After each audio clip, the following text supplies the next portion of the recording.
जय हिंद साथियों, स्वागत है आप सभी का एक बार फिर से आपके अपने YouTube चैनल रानी लक्ष्मीबाई क्लासेस में। RRB group D special science व जीके के 50 प्लस महत्वपूर्ण प्रश्न इस वीडियो में हम लोग देखेंगे। तो आप सभी को अंत में टारगेट करके जरूर बताना है कि आज आपका टारगेट कितना रहा। साइंस व जीके की अहम भूमिका रहती है रेलवे जैसे एग्जाम में। आप एनटीपीसी देख लें, आप रेलवे को किसी भी एग्जाम को देख लीजिए, चाहे जो आरपीएफ कांस्टेबल वर्तमान में चल रहे हैं या बात करें साथियों RPF SI NTPC group D, सारे एग्जाम्स में रेलवे के साइंस को आपको फोड़ना ही फोड़ना है। तो आइए देखिएगा साइंस व जीके, ठीक है। तो अंत तक इस वीडियो को जरूर देखते रहिए। पहला महत्वपूर्ण प्रश्न आपकी स्क्रीन पर है। यह प्रश्न आरआरबी ग्रुप डी में पूछे गए सारे प्रश्न हैं जो मैंने प्रीवियस ईयर के आधार पर आपको लिए हैं। अंग्रेजों ने राष्ट्रवादी और क्रांतिकारियों की चरम पंथों गतिविधियों यूं विशेषकर गदर पार्टी के कार्यकर्ताओं को निशाना बनाने के लिए उनकी गतिविधियों पर रोक लगाने के लिए कौन सा कानून पारित किया था? एकदम महत्वपूर्ण, very very very most important प्रश्न। 5 स्टार लगा के इसको आपको छापना है। पहला ऑप्शन मार्टेमो मार्लो सुधार, भारत सरकार अधिनियम 1919, डिफेंस ऑफ इंडिया एक्ट 1915 या सार्वजनिक सुरक्षा अधिनियम 1909। तो इसका सही जवाब जाएंगे हम लोग defence of India act 1915। Option C इसका एकदम सही जवाब है, डिफेंस ऑफ इंडिया एक्ट 1915। यह दोस्तों 2019 की परीक्षा ग्रुप डी में पूछा गया प्रश्न है, महत्वपूर्ण प्रश्न था, ठीक है। आइए, जो 2019 में आपकी वैकेंसी आई थी उसी का प्रश्न है। आइए अगला प्रश्न देखेंगे दोस्तों। मिट्टी से पानी जड़ बाल में डैश डैश डैश के द्वारा प्रवेश करता है, किसके द्वारा प्रवेश करता है? यह डैश आपको भरना है। क्विज का दाब, परासरण दाब या साथियों जड़ का दाब, या इनमें से कोई नहीं। तो इसका सही जवाब होगा केशिका दाब के कारण। किसके? केशिका दबाव के कारण मिट्टी से पानी जड़ बाल में डैश डैश डैश के द्वारा प्रवेश करता है, केशिका दबाव के द्वारा, ठीक है। अब अगला प्रश्न देखिए। आइए, हाल ही में असुर जनजाति खबरों में थी, यह किस राज्य में पाई जाती है? वेरी मोस्ट इंपोर्टेंट प्रश्न है साथियों। यह जनजाति पाई जाती है बिहार व झारखंड राज्यों जैसे में, ठीक है। बिहार झारखंड राज्यों में पाई जाती है। अगले प्रश्न की ओर हम लोग बढ़ेंगे। अगला प्रश्न आपकी स्क्रीन पर ये रहा।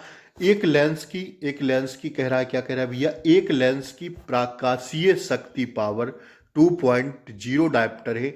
यहाँ डी का अर्थ क्या है? डी का अर्थ होता है दोस्तों डायोप्टर से, प्रकाशीय शक्ति का मात्रक जिसे आप कहते हैं डायोप्टर। डी का मात्रक क्या है साथियों? डायोप्टर। इस प्रश्न को जरूर छापिएगा और 100% ऐसे प्रश्न आपकी परीक्षा में आपको देखने को मिलने वाले हैं। अगला प्रश्न कह रहा है, चंद्रमा के लिए भारत का पहला मिशन किस वर्ष शुरू किया गया था? चंद्रमा के लिए भारत का पहला मिशन किस वर्ष शुरू किया गया था? तो इसका सही जवाब होगा क्या दोस्तों? इसका सही जवाब जाएंगे हम लोग किस वर्ष? 2008 में। कब हुआ था दोस्तों? 2008 इसका एकदम सही जवाब है, छाप लीजिए। अगला प्रश्न आपकी स्क्रीन पर ये रहा। संवैधानिक सभा के पहले अंतरिम अध्यक्ष, देखिए यहां बात संविधान से ली गई है और स्टार लगा के इस प्रश्न को छापिएगा। संवैधानिक सभा के पहले अंतरिम अध्यक्ष कौन थे जिनके नेतृत्व में संवैधानिक सभा की पहली बैठक 9 दिसंबर 1946 को हुई थी? तो पहले अस्थायी अध्यक्ष थे जिनकी आधारभूत संरचना दोस्तों हुई थी और इनको केवल एक दिन के लिए अस्थायी अध्यक्ष बनाया गया था। इसके बाद हमारे कौन बन गए थे भैया? संविधान सभा के स्थायी अध्यक्ष बने थे डॉक्टर राजेंद्र प्रसाद। तो यह थे दोस्तों सच्चिदानंद सिन्हा। कौन थे भैया? सच्चिदानंद सिन्हा पहले अस्थायी अध्यक्ष थे संविधान सभा में, ठीक है। 9 दिसंबर 1946 को जो संविधान सभा की पहली बैठक हुई थी उसमें अस्थायी अध्यक्ष थे सच्चिदानंद सिन्हा।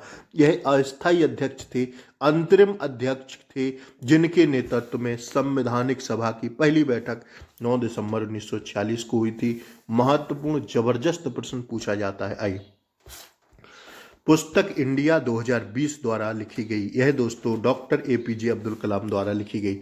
छापते चलिएगा जल्दी जल्दी। मोस्ट इंपोर्टेंट प्रश्न है, श्रीलंका में गृहस्थ कब समाप्त हुआ? गृह युद्ध कब समाप्त हुआ दोस्तों श्रीलंका में? यह हुआ कब? फटाक से बताइएगा 2009 में। कब हुआ दोस्तों? 2009 इसका सही जवाब है।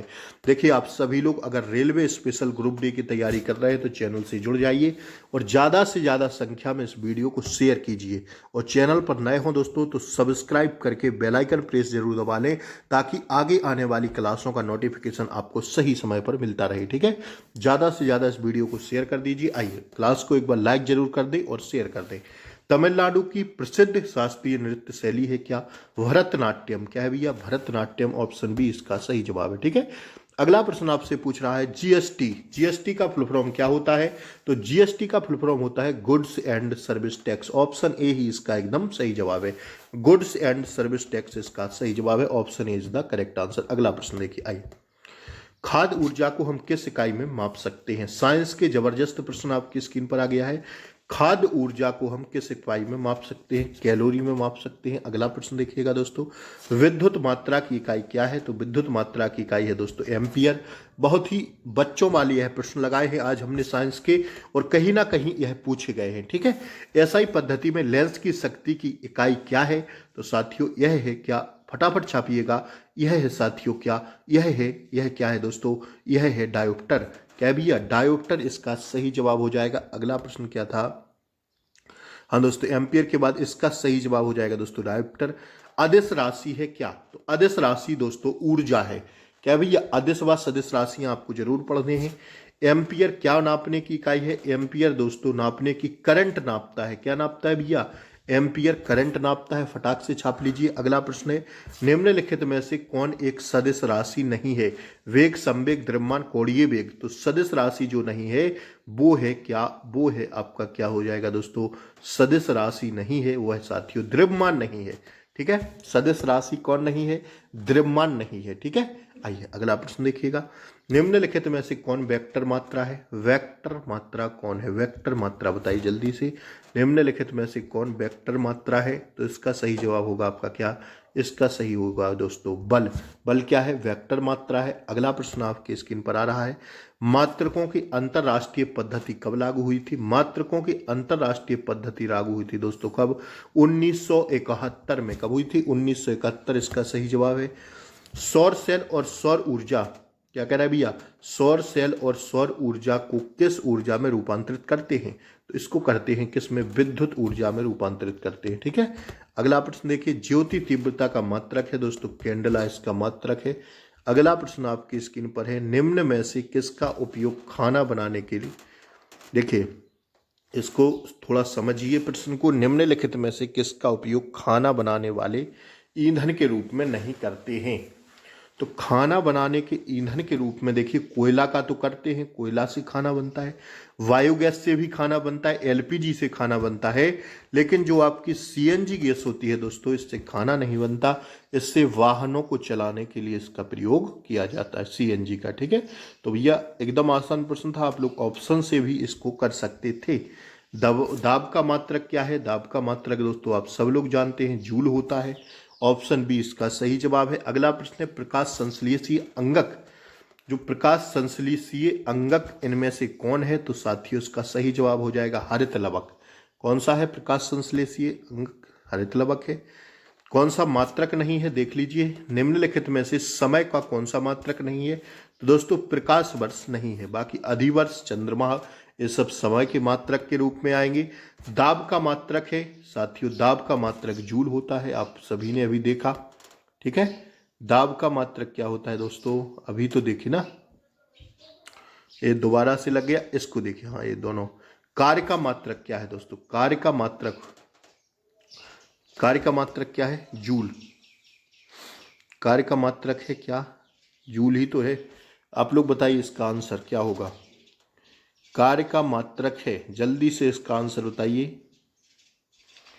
ठीक है, पारसिक इकाई है किसकी? पारसिक इकाई है दोस्तों दूरी की। किसकी भैया?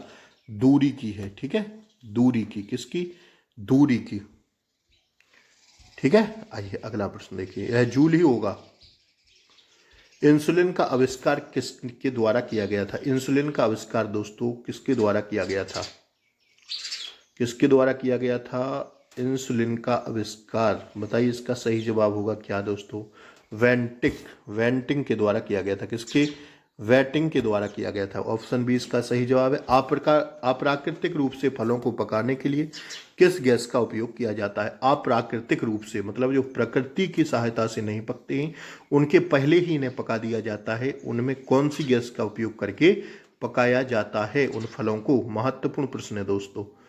एथाइलिन गैस का उपयोग करके पकाया जा सकता है। ठीक है, आइए। दूध की शुद्धता किस यंत्र से मापी जाती है? लैक्टोमीटर से। किससे? लैक्टोमीटर से। अगला प्रश्न आपके स्क्रीन पर है। तत्काल शक्ति के लिए खिलाड़ी किसका उपयोग करते हैं? सुक्रोज का। किसका करते हैं दोस्तों? सुक्रोज का उपयोग करते हैं। अगला प्रश्न है दोस्तों, निम्नलिखित में से सबसे अधिक कोमल कौन सा है? सबसे अधिक कोमल होता है दोस्तों हीरा। ठीक है, हीरा एक ऐसा साथियों धातु है जो सबसे अधिक कोमल होता है हीरा। ठीक है, सोना ओना इतना कोमल नहीं होता जितना हीरा कोमल होता है। सोना, मोती, चांदी, आप कुछ भी देख लीजिए, उनमें हीरा सबसे कोमल होता है। ठीक है, वायुमंडलीय दाब मापने वाला यंत्र है कौन सा? तो हम सब लोग जानते हैं साथियों, बैरोमीटर इसका सही जवाब है। अगला प्रश्न आपके स्क्रीन पर ही रहा। कण द्वारा चले मार्ग की प्रकृति निर्धारित होती है किस पर? त्वरण से, वेग से, विस्थापन से, उपर्युक्त में से कोई नहीं।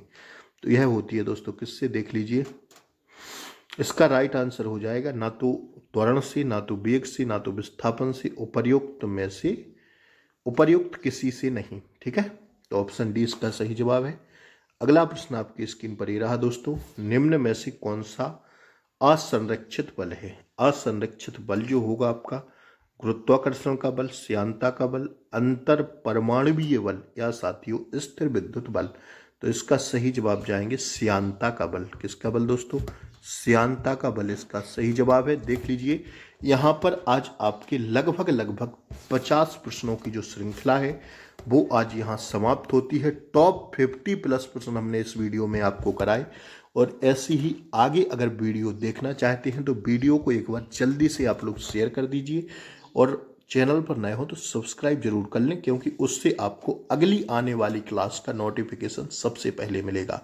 भाई वहाँ रिलेटिव यार जो भी हों उन तक यह वीडियो को ज़्यादा से ज़्यादा शेयर कर दीजिए।